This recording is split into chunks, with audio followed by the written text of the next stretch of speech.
মানবাজার ১ নম্বর পঞ্চায়েত সমিতির ব্যবস্থাপনায় পশ্চিমবঙ্গ সরকারের যুব কল্যাণ ও ক্রীড়া দপ্তর আয়োজিত গোপালনগর এটি হাইস্কুল ময়দানে অনুষ্ঠিত হল খেলা হবে দিবস। শুক্রবার গোপালনগর হাইস্কুল ময়দানে খেলা হবে দিবস উপলক্ষে একটি প্রদর্শনী ফুটবল খেলা অনুষ্ঠিত হয়। এদিন এই খেলায় মুখোমুখি হয় বিডিও একাদশ বনাম এমএলএ একাদশ এবং এই খেলায় ১ গোলে জয়লাভ করে এমএলএ একাদশ।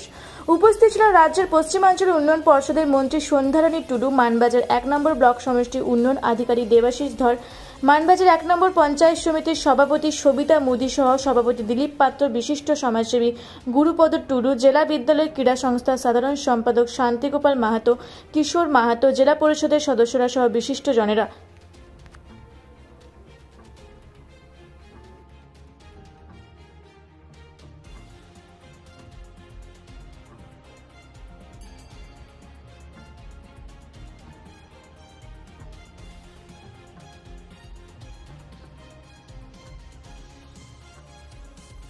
যুব সমাজকে কি বার্তা দেবেন?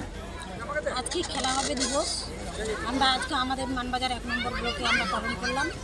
আজকে খেলা হবে দিবসটি সমস্ত জায়গায় সারা পশ্চিমবাংলায়, আমাদের জেলায় জেলায় পৌরসভায় সমস্ত জায়গায় খুব ভালোভাবে পালিত হচ্ছে। মাননীয় মুখ্যমন্ত্রী মমতা বন্দ্যোপাধ্যায় যেভাবে ছাত্র যুব সমাজকে এগিয়ে আসার জন্য এবং উৎসাহ দেওয়ার জন্য এই খেলা দিবসটি বিশেষভাবে আমরা সমস্ত জায়গায় আনন্দ সহকারে আমরা পালন করি। মানবাজার মহকুমার একটা স্টেডিয়াম তৈরি হয়েছে, সেই স্টেডিয়ামে কবে থেকে খেলা শুরু হচ্ছে, সেই জায়গাটা কবে উন্মোচন করবেন? বা আমাদের কাজ চলছে। মানবাজার থেকে দীপু পরামানিকের রিপোর্ট, রূপসী বাংলা মিডিয়া।